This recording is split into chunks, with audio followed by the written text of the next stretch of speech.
এই গণ অভ্যুত্থানে তিনি সমন্বয় করেছেন জনাব তারেক রহমান। তার যে প্ল্যান রয়েছে সেই প্ল্যান বাস্তবায়নের একজন সারথি হিসেবে বিএনপিতে কাজ করার সিদ্ধান্ত নিয়েছি। 2022 সাল থেকে যে যুগপৎ আন্দোলন, সেই যুগপৎ আন্দোলন তার নেতৃত্বে বাংলাদেশে আমরা সম্পূর্ণ করেছি। আমরা লড়াইটা ততক্ষণ পর্যন্ত চালিয়ে গিয়েছি যতক্ষণ না পর্যন্ত ফ্যাসিবাদী মসনদ ভেঙে খান খান হয়েছে। এবং বিশেষ করে যেহেতু 2024 সালে কোটা সংস্কার আন্দোলনকে কেন্দ্র করে গণ অভ্যুত্থান সৃষ্টি হয়েছে এবং আমরা 2018 সালের কোটা সংস্কার আন্দোলনের পায়োনিয়ার, এই আন্দোলন আমরা সফল করেছি।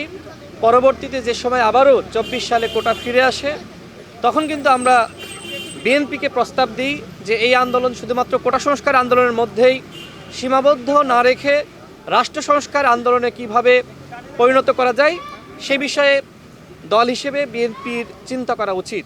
সেই সময় বিএনপির মাননীয় ভারপ্রাপ্ত চেয়ারম্যান তিনি আমাদের সেই প্রস্তাব গ্রহণ করেছিলেন। আমরা এই প্রস্তাবটি দিয়েছিলাম বিএনপির স্থায়ী কমিটির সদস্য জনাব সালাউদ্দিন আহমেদকে। অর্থাৎ জনাব তারেক রহমানের সাথে আমাদের যে সম্পর্ক, সেই সম্পর্ক আন্দোলন সংগ্রামের সম্পর্ক। গণ অধিকার পরিষদের সংগ্রামী সভাপতি নুরুল হক নূর তিনিও অগ্রগণ্য ভূমিকা রেখেছেন যে এই গণ অভ্যুত্থানে তিনি সমন্বয় করেছেন। আমাদেরকে যেভাবে গাইড করেছেন সেইভাবে কিন্তু আমরা সমন্বয় করেছি। জনাব তারেক রহমান বিএনপিকে সংগঠিত করার জন্য চেষ্টা করছেন এবং আমি তার যে প্ল্যান রয়েছে সেই প্ল্যান বাস্তবায়নের একজন সারথি হিসেবে বিএনপিতে কাজ করার সিদ্ধান্ত নিয়েছি। আজকে যে আলোচনা হয়েছে সেটি স্বাভাবিকভাবে, যেহেতু আমি ঝিনাইদহ 4 আসনে নির্বাচন করছি, সেখানে কি কি সংকট রয়েছে এবং সেই বিষয়গুলো নিয়ে কি করা যায় আমি তার কাছে বিস্তারিত তুলে ধরেছি।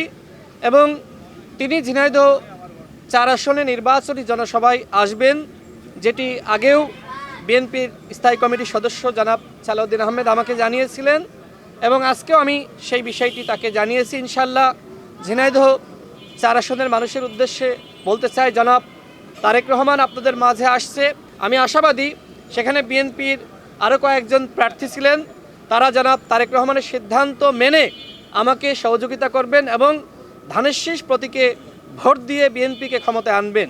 আজকের আলোচনা অত্যন্ত আবেগঘন ছিল, যেহেতু দীর্ঘ সময় পরে তার সাথে সাক্ষাৎ হয়েছে। আসলে এই আবেগঘন মুহূর্তের বিষয়গুলো আমি আপনাদের মাঝে তুলে ধরতে পারবো না। তার প্রতি আমার শ্রদ্ধা রয়েছে, তার প্রতি ভালোবাসা রয়েছে। তার নেতৃত্বে ইনশাল্লাহ আমরা কাজ করে যাব এবং তিনি যে স্বপ্ন দেখছেন নতুন বাংলাদেশ গঠন, যেখানে মহান মুক্তিযুদ্ধের মূলনীতি সাম্য, মানবিক মর্যাদা, সামাজিক সুবিচার বাস্তবায়িত হবে, আমি তাকে আশ্বস্ত করেছি যে ইনশাল্লাহ আপনার সাথে ছিলাম, আছি, থাকব। আপনার পরিকল্পনা বাস্তবায়নে অতীতে যেভাবে আপনার নেতৃত্বে আমরা লড়াই করেছি, ভবিষ্যতেও আপনার সাথে থেকে বিএনপিকে ক্ষমতায় আনা এবং রাষ্ট্র পুনর্গঠনে কাজ করে যাব ইনশাল্লাহ।